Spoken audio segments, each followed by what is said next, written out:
Thank you very much.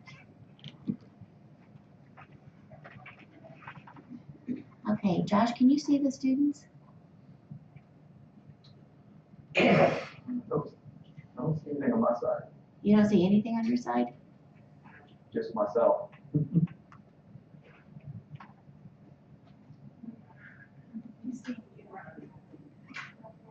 Change the to student view. But then I can't see. All right. I guess we're just going to have Just to. like that. You should be able to see. Can you see the students in the bottom corner? Or You should be able to see the students. on the side? Do you have to click that share my webcam? That orange button where it says preview? They've updated This this. is really an applied tech class. We just thought it was marketing. I see students now. Yay! Okay. Awesome. Thank you very much. I apologize for that rough start. Mr. Martin, thank you so much for joining us. Would you mind introducing yourself? I've told the students briefly about your title and position, but I think it would be probably more interesting coming from you. Sure. So I'm Josh Martin. I'm a senior director of digital and social at Arbys. I've been here 7 years now. I started out just totally doing social, and as years gone on, I picked up other facets of the business, digital and then mobile. My background, I started out working at a marketing agency prior to coming to Arbys. So I did a lot of research for an agency. So I did focus groups and user testing. So I bring people into a room, test them on how they can navigate a website, and I'll give that data back to our creative teams. So I did that for a couple of years at an agency, and then started right around 2008. Social media started taking off, and some of our clients were interested in creating Twitter accounts and Facebook pages for their brands. And so I kind of fell into social that way. I kind of raised my hand at the agency and said I was interested in starting this new group at a marketing agency of just developing strategies for companies on their social properties. And so the biggest account I worked on there was Chick-fil-A. So I worked on the Chick-fil-A business for a couple of years, running their Facebook page, helping with their strategy. And then Arbys was looking to hire an internal social person back around 2010, and came over here, and I've been here ever since. Oh, that's great. And where are you located? We were in Atlanta, Georgia. Are you doing okay with the weather? Yeah, this is actually the first day we've been in the office for the past couple of days working from home. I guess with all the Hurricane Irma coming up this way, there was a lot of down trees and power lines throughout the city. So this is first day back in the office. So enjoying getting back in the office and getting out home and cabin fever. I'm glad everything is safe. So this is the Principles of Marketing class. It's kind of it's a required course of business majors. We have other majors that choose to take the course. It is the first marketing course for these students. If they're marketing majors, then they'll go on to take additional courses, including an e-marketing course. So really, this is just an introductory survey type course, and we've gone through one chapter in the textbook that talked a little bit about mobile and internet-based or web-based communication, social media. So somebody mentioned in class that we were talking about examples of companies that do a stellar job with social media, and someone mentioned Arbys. So as you know, I went through a friend of a friend, and here you are. So welcome. Thank you very much for your time. We appreciate you being here, and I do apologize for the rough start this morning. Okay, so do you want to talk to the students about the field and your job and challenges, maybe an average day, and maybe we can open it up for questions then? Yeah, absolutely. So yeah, I'm happy to answer any questions. So feel free to throw anything my way. Like I said, I've been in social media for probably around 10 years now. Well, again, I kind of fell into it. I didn't go to school for it.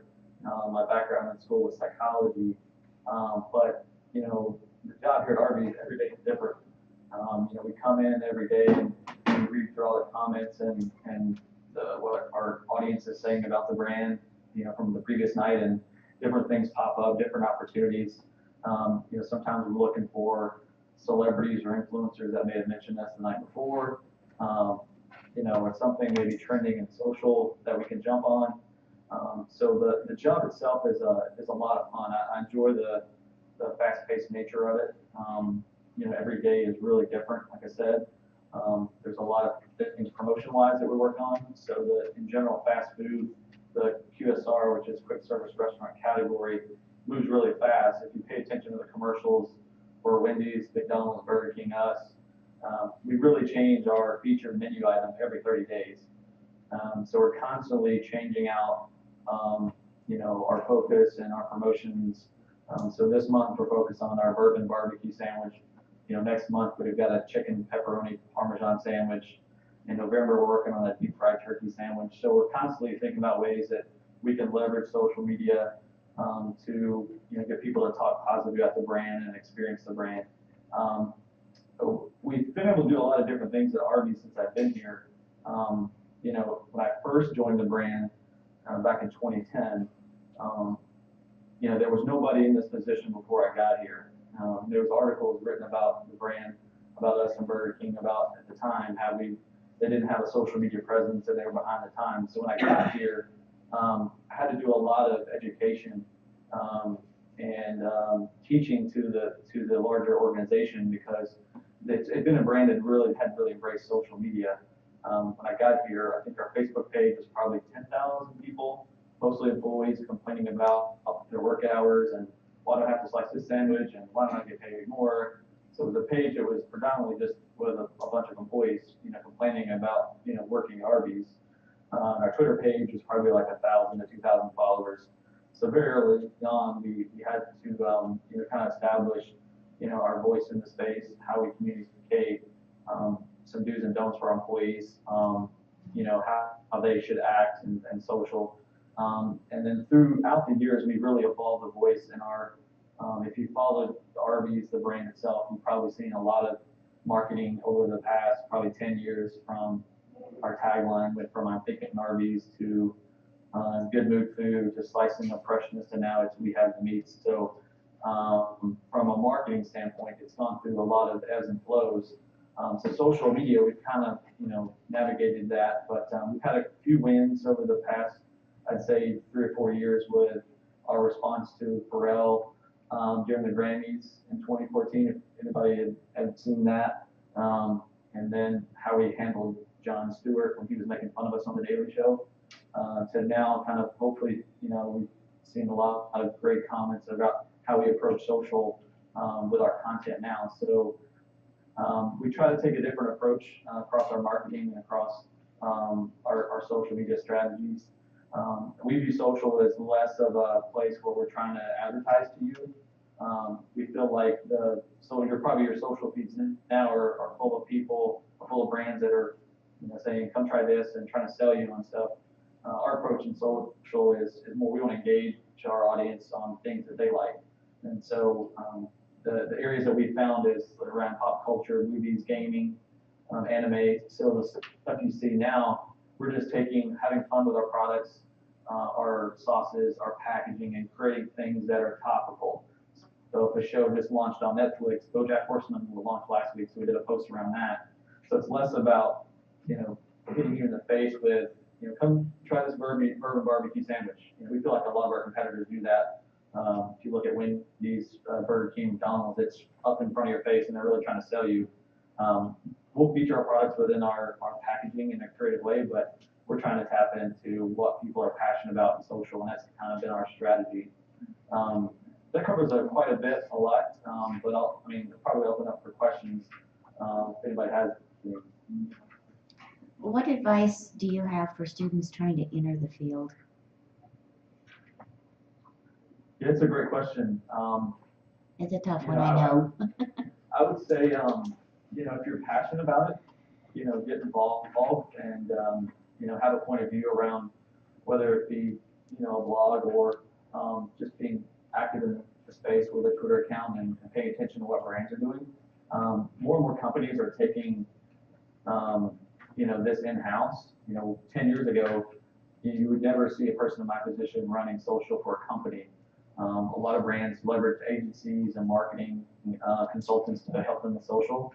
But now you're seeing more and more people bring in, experts in social and people that are practitioners in social to run it for the company. So, I was a team of one for probably 3 years, and now I have 4 people that are helping me out in digital and social media. So I'd say when we hire people, we're looking for people who are obviously passionate about social media and have thoughts around what's good, what's bad, what's not.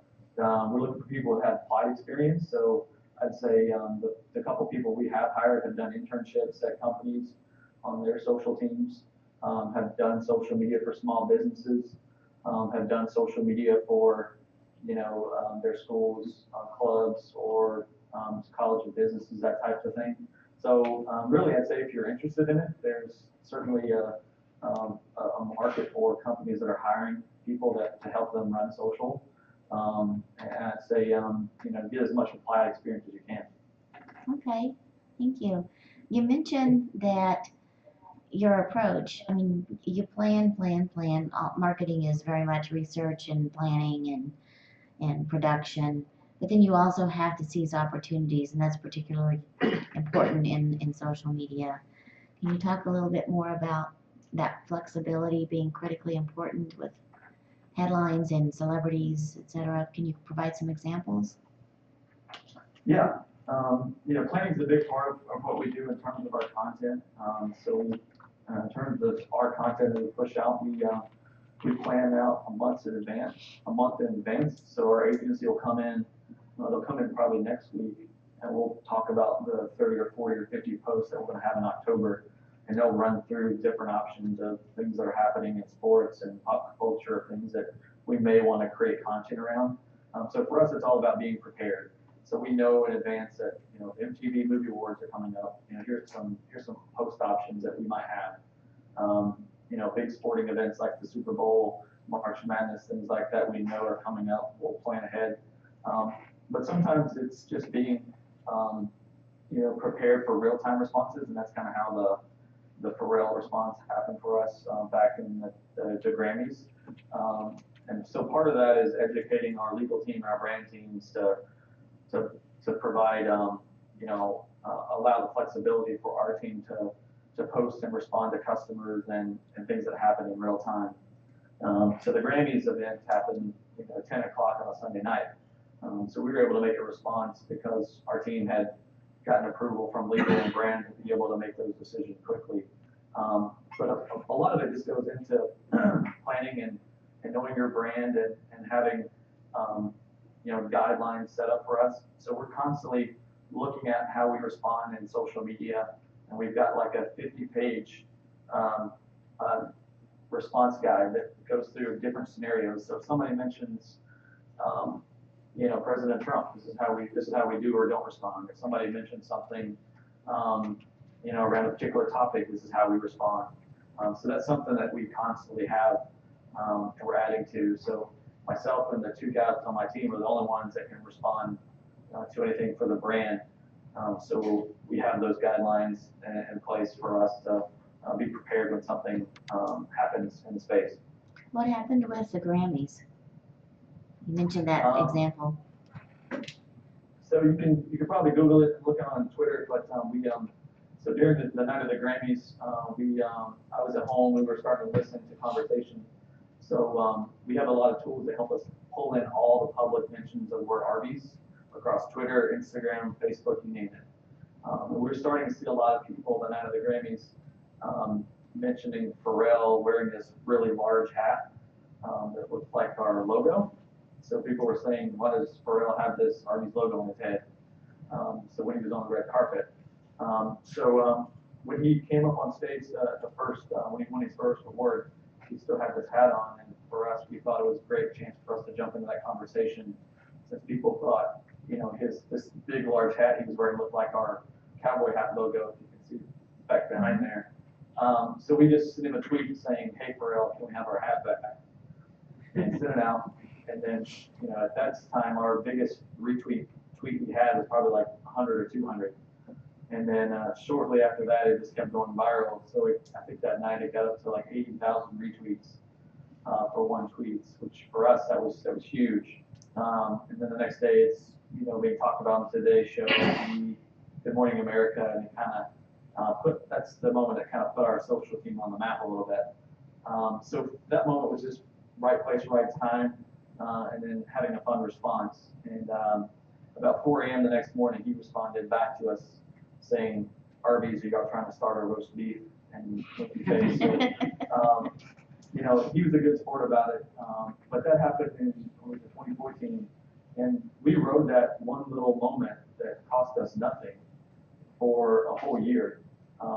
And we calculated if we'd had to pay for all that advertising that we got from the coverage we got on Today's Show, Good Morning America, et cetera, all that publicity, it would have cost us around $200 million worth of advertising, just for our social team being on listening and responding. And like I said, that one moment in January, we rode that the whole year. We were able to send that hat to the museum in DC, and they wanted to feature it. And then later that year, we sent it to the Grammys Museum for them to feature it. So we got a lot of marketing leverage out of that just one little small social media moment. That's excellent. So you mentioned that you use several tools to bring in. I have several follow-up questions to that. You mentioned you use several tools to bring in information, help you monitor your presence on social media. Can you tell us what some of those tools are? Yeah. So one of our major tools is a social listening tool. So the tool we're using now is called Arbys. But we've used others that are very similar. Crimson Hexagon's one. Brand Watch is another. Radiant 6 is a popular one that was used quite a bit in the past few years. But Arbys is a tool that pulls in all of our public mentions into one place. And every day we kind of go through and can analyze all the conversations that are happening around our brand. Since we're kind of a small, nimble team, again, it's just me and two other guys that are kind of managing social, we get about, I'd say, anywhere from 4,000 to 5,000 mentions a day of just somebody talking about Arbys. Every day we go through, we look at every single mention, and the tool also alerts us to, let's say, we can set up, since we're not always on 24/7, if I'm at home on a Sunday night at 10 o'clock and, Jay-Z mentions Arbys, I get a text alert, email alert from Arbys saying, "Hey, someone with a large following just mentioned Arbys." So it allows us to be nimble to kind of go and quickly look at that. There's another tool that we use called Spark Central. That's our day-to-day tool for us to respond back to our guests and anybody that mentions Arbys. So that tool loads in our Facebook page, our Twitter account, our Instagram account into one place, like an inbox. It's kind of like an email inbox, and pulls in every single mention of the word Arbys. So we go through it every day like an inbox. So this morning we had about 3,000 mentions from our tweet from the night before, and so this morning the team's going through each and every one, and we'll categorize some as we want to respond to.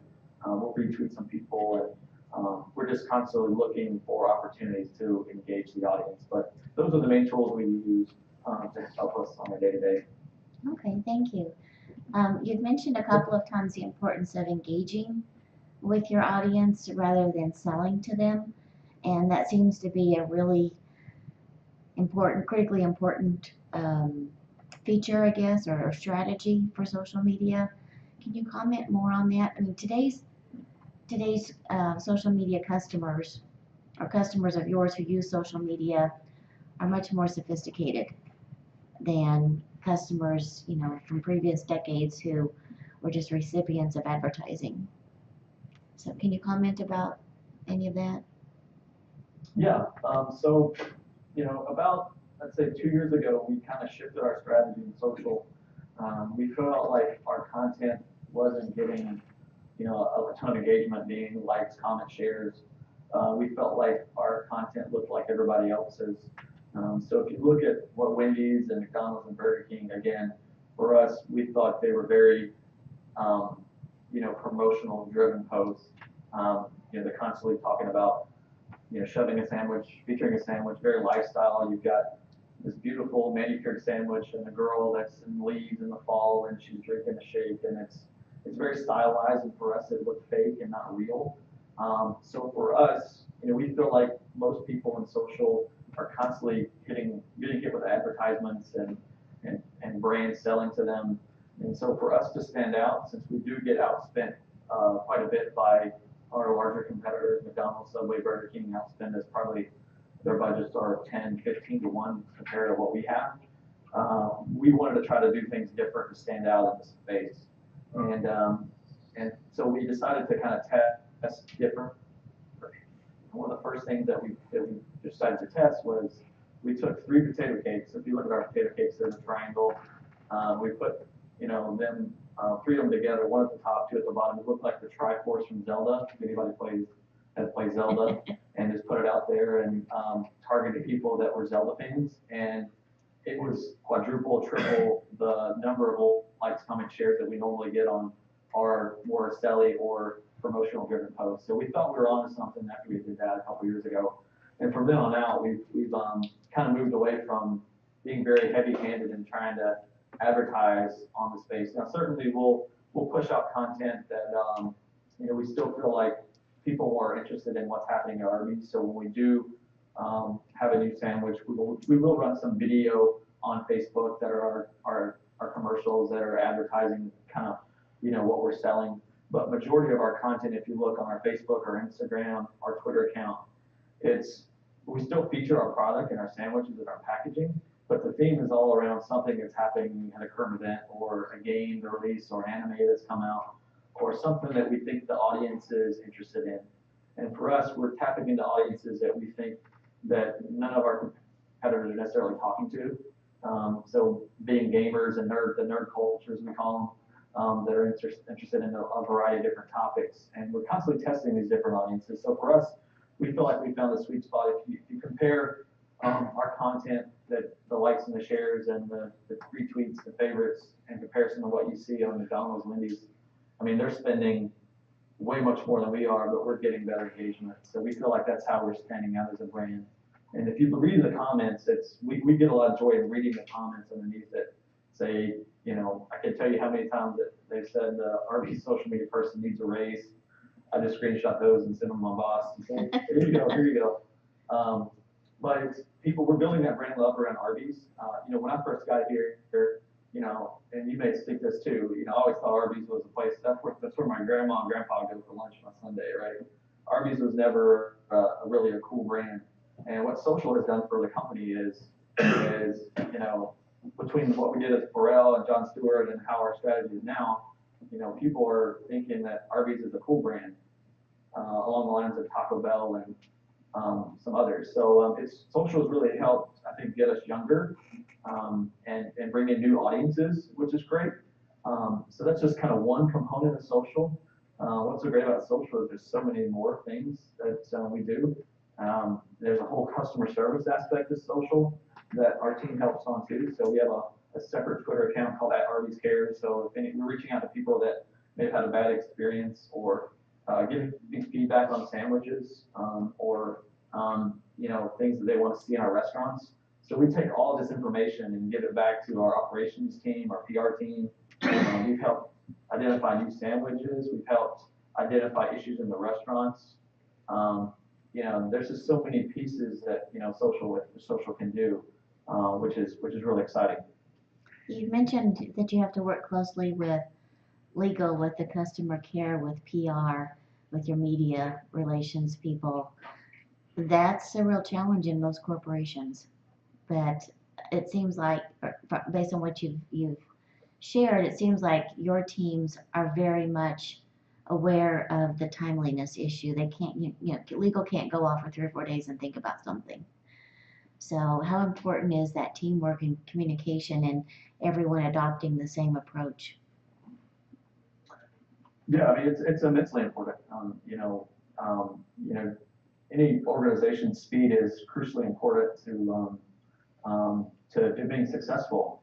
One of the first things that we did when I got here was doing lunch and learn. So when we got here, we had a lot of resistance to, social media. There are people that have been here 20, 30 years. When they first hired a social guy, I was a social guy, and they didn't really understand what I was doing. They just thought I was in an office playing on Facebook all day, and I was like, I do a little bit more than that. And we did a lot of lunch and learns to bring in our legal team, to bring in our brand teams, and I would basically do like these little lectures and say, okay, well, I'm going to teach you about Snapchat today, and just getting the teams comfortable about kind of these different platforms and how the brand can take advantage of them and what they're used for and how we're going to use them. So I think that was crucially helpful in us in developing our strategy and getting buy-in, because there's some colleagues I talk to that do what I do at other companies that have legal has to review every single tweet that they send out, and it takes, if they want to respond to a celebrity, it takes 2 weeks for something to be approval. In the social, it moves so fast that you just can't operate that way. So for us, to be able to be connected to all of those teams is important. Another thing that helped our company, 3 years ago, we built a social media listening room, and it's a room that's just made of glass and has 4 big screens, and sits in the center of our marketing floor on the 10th floor, and operations can come by and talk to us and PR, but it really just shows all the screens of kind of what we're seeing as conversations come in. So that really helped us evangelize social within the company. So now, it's an open door policy. Anybody come in and ask us questions. So operations, legal, we have a lot of people that are coming in and are asking questions like, oh, what are people saying about Arbys today? And, we just launched this new sandwich. Can you tell us kind of what the reaction is? And like in 2 seconds, we can pull up and answer their questions. So I'd say it's working together. Education has been immensely important for us in our growth here. Okay. You've also mentioned several platforms, Facebook, Instagram, Snapchat, etc.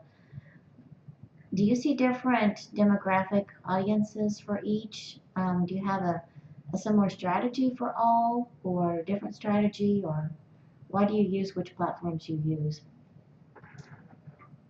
Yeah, so we try to approach each platform. We think each platform has its unique ability and has its unique characteristics. So and a unique audience. So our primary platforms that we focus on are Facebook, Twitter, and Instagram. Facebook continues to be the largest platform with the most people. It has the best targeting for us. So let's say if we launched a sandwich that was female focused, Facebook can tell us down to exactly who we're trying to reach, and we can put that message right in front of them. So Facebook's good in that aspect. We've got around, I think, 3 million followers on Facebook. So it's probably our primary platform in terms of how we communicate any new menu items and new updates, because we can get in front of many people very quickly. Twitter for us is more of anybody uses Twitter, it's very much more real time. You see a lot of current events type things happening. News happens fast there. We use that more as a one-to-one. We have a lot of one-to-one conversations with our followers and our guests there. Instagram is a platform that's really taken off for us lately, particularly how they adopted and copied a lot of things that Snapchat has done. So we've done a lot more with Instagram lately with their stories platform, and again, it's very similar to a Snapchat now with some of the things they've copied. But for Instagram, it's more of our craft. So a lot of our pictures are focused on a lot of our packaging. If you look at our Instagram account, Snapchat is still interesting to us. I think we haven't done a ton with it yet. Again, we're reluctant to jump on a platform unless we can add value to somebody's experience. So for us, we're much more interested in thinking about how can we, make it more interesting for somebody if we're on there versus just easily create a Snapchat account and but we don't think that's very interesting. So for us, we think about, the things that people use on Snapchat are the filters, the lenses. So, we think about, is there ways for us to do, what if we did a lens where it turns your hair into curly fries, like we think people people might think that's more interesting versus following us. So we pay attention to different platforms that pop up, and we're very careful to jump on a platform unless we feel like we can add value to somebody's experience again. So we don't want to be a nuisance and just be there because everybody else is there. We want to have a purpose for why we're on a platform. Sounds like creativity is really an important skill too. Sense of humor. Yes. Okay, Definitely. what questions do you guys have? Go ahead. So how do you pick, like, say you do like an anime, what kind of, like, who picks that kind of stuff? Yeah, so luckily we've tapped into people that are really fans of anime. So we have an ad agency that's in Atlanta that helps create all the stuff you see on our social media. And many of them are really passionate about games and anime. So luckily they tap into something like, I don't know, really, I'm not loving all that anime as they do. So really we rely on them to tap into their knowledge and what fans will react to when we create content. So like I said, every month they'll come in and they'll give us a list of like 30 different pieces of creative and say, here's what we want to post in the coming months. And our team will go through and give it a thumbs up, thumbs down. Yeah, it's a true testament to believing in our strategy because, when I share the content with my boss and the CMO on this weird anime, picture, they have no clue what it is. So they're like, I don't know what this is. I don't get it, but I read the comments and people love it, so I trust you 100%, Josh. Don't let me down. There's a little bit of trust going on there that, we're creating stuff that, sometimes even I don't understand, but we're tapping into people that do understand it on our agency side. And, that's the important part of, when we're creating content around these areas, our strategy is we want to come across as we're a fan of these things too. So we got to have a deeper understanding of these categories and these pieces. So a lot of it's our agency doing a great job of it, and it's figuring out what we think is going to resonate the most with the audience, and what do you think the audience is going to go crazy for. Okay, anyone else? Go for it. Do you use your own cell phone for tweets and stuff, or do you have a company phone? Yep. Yeah, I try to make sure I always have battery and all that good stuff. Yeah, I use my own phone. We're also very careful to make sure I don't tweet anything from my personal account to the company, to the Arbys Twitter account. So you've probably seen some stories of other brands that, say they got hacked, or, it's somebody who's running their Twitter account posted the wrong thing. It's happened to quite a few brands. So I'm always very careful of keeping a separate login for my stuff versus the RP stuff. So it's something that I'm responsible for and managing, and it's a big thing too, right? So you've seen these brands get hacked and post some crazy stuff, and it can cause the brand some negative attention. So there's only me and two other people that have access to all of our logins, and we change our password like monthly. So we got a pretty good process down, making sure that we're not doing anything that'll put the brand in jeopardy. But it's something that as I'm responsible for these channels, and it's a lot of pressure sometimes to make sure that, we don't get hacked or we're not posting the wrong thing, because all it takes is one screenshot of something going wrong, and I may not have a job anymore, or it could cause a big PR nightmare for the brand. And triple check spelling, right? Yes. Triple check. Anyone else? Yes. So I don't know if you're aware of this, but or if you are, I want to hear your feedback about a while back. Wendy's did a thing like basically them replying in a sassy or mean tone towards their customers, when they're talking about different brands. When they tagged Arby's in it, or Wendy's in it, the one person be like, "Hey Wendy's, what should I tell my friend who's wanting to go to McDonald's?" They say, "Find new friends," or something kind of comical or kind of a little mean. It was going on for a while, and they got a lot of YouTubers reacting to them and different websites talking about it. Yeah, maybe that's the first part. Was there a question? I want to know what your your feedback was, or if you knew about it at all, that type of stuff.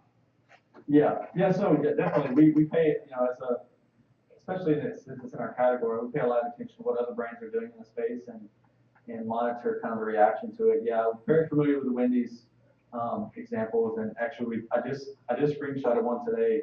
Looks like they sent out a pretty good burn to Carl's Jr.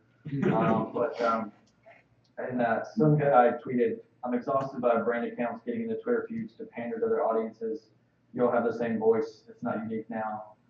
He said, "At least Arbys is doing something really cool and creative without having a sassy brand voice." So to me, I love that. I sent that to my boss, and I'm like, because there was a lot of pressure. Wendy's got a lot of great publicity, and they still do whenever they kind of roast someone, and kind of their snarky tone. And there's a lot. We looked at a lot like, should we be doing this? Should we explore that? And to me, I don't know. I think we try to be witty in our responses, but I don't think in our voice, we want to get to that point where we're being snarky, particularly to another competitor. Because really, when you think about it in our space, it's not like we're not like a coffee brand where if you like Starbucks, you go to Starbucks every day. There's no other.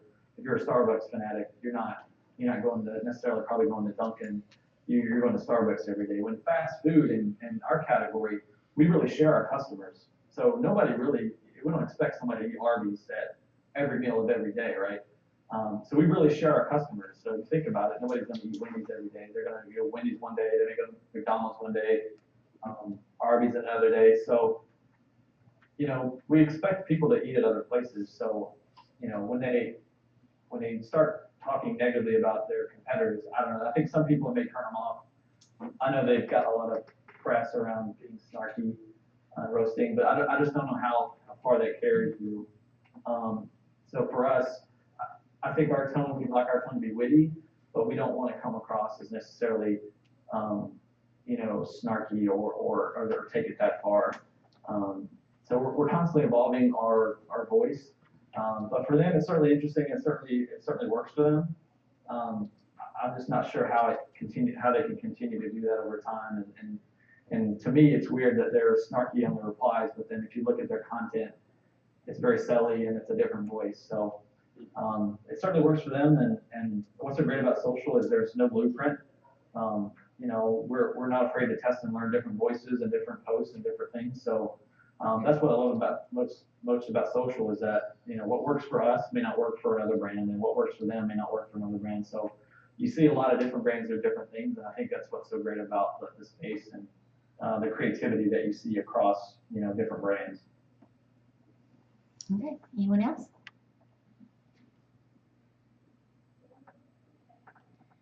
How about an example of, I guess, one of your most successful social media, non-planned or opportunistic events, and then maybe one that maybe could have been handled better? Our best example was if you look up the Pharrell tweet and what we did, that was by far a moment where we caught lightning in a bottle, and we probably not be able to top that again. Another one that was good was if anybody watched Jon Stewart in The Daily Show, and watched how much he made fun of us over the years, and then when he finally retired, we sent a tweet out saying, "Hey John, feel free to reach out to us at careers@arbys.com." And then the next show, he totally went in on us and ripped us apart and said some crazy stuff about us. But that just shows we're a brand that it's not afraid to make fun of ourselves. We know that old people eat at Arbys, and we lean into that sometimes and make fun of ourselves because we have senior citizens eating in Arbys at 5 o'clock, and that's fine. So we're a brand that's not afraid to make fun of ourselves. A moment where something didn't go well. We've done some things around vegetarians, and we've leaned into that heavily. If you've seen any of that, we had this, and I thought it wasn't going to go well, but it ended up going pretty well. We had this vegetarian hotline, we had this brown sugar bacon that we launched a couple years ago, and we launched this vegetarian hotline for vegetarian. It was this bacon's so good that vegetarians are gonna try it. And so we kind of leaned in on having this hotline where it was like 188 meat help, and you call in, and if you're vegetarian, confess that you eat our brown sugar bacon.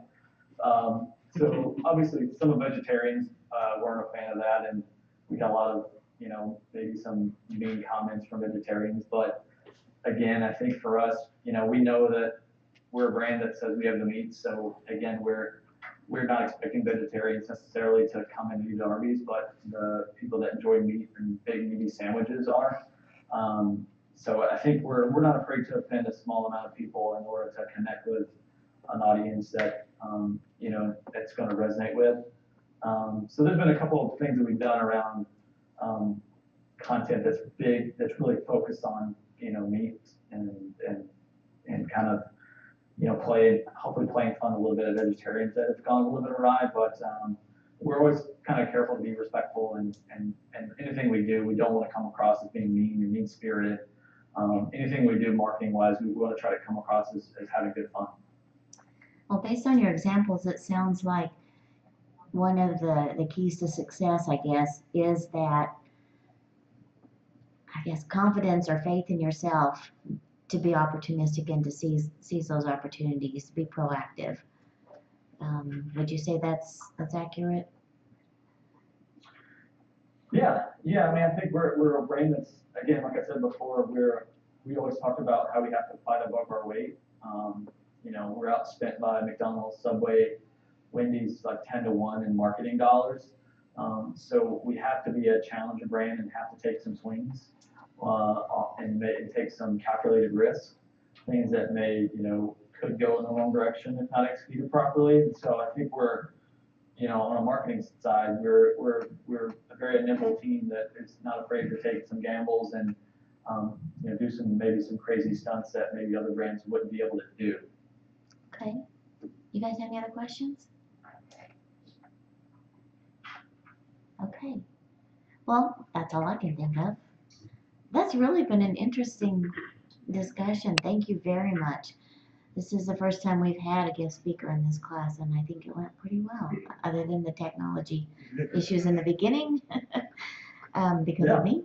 So thank you very much for your time. I applaud what you're doing. I think it's fascinating, and it's really a fascinating field because it's developing before our eyes. It's like a real-time profession that is evolving. And we do see a shift, more into social and away from some of the more traditional forms of promotion. So it's interesting. I appreciate your time. Thank you very much for joining us. And we hope that this has been a good experience for you as well. Yeah, thanks for having me.